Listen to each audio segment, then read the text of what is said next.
Special Commission on last summer's brutal Israeli war on the Gaza Strip has submitted a scathing report to the United Nations Human Rights Council.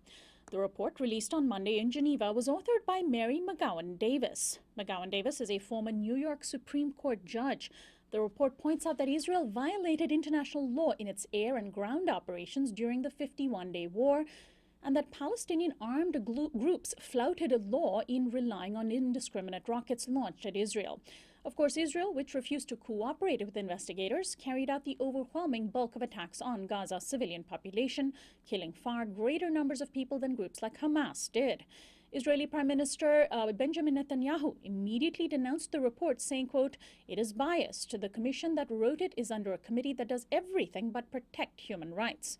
An ongoing war crimes inquiry by the International Criminal Court is expected to include this report. Meanwhile, Israel released its own report last week, completely absolving itself of wrongdoing. My guest is Jennifer Loewenstein. She's a faculty associate in Middle East Studies at the University of Wisconsin-Madison. Welcome to Uprising, Jennifer. Thank you for having me. Well, what do you make of the fact that the report seemed to condemn Palestinian armed groups and their resistance efforts almost as much as Israeli war crimes?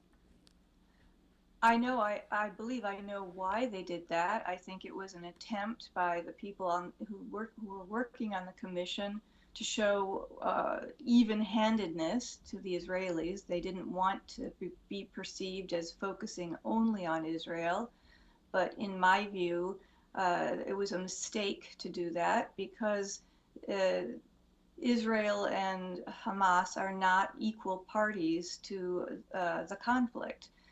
What we're talking about would be analogous to comparing slave uprisings and the white crackdown on slaves as somehow equal. That wouldn't absolve anyone in a slave population from committing an atrocity. People would understand that.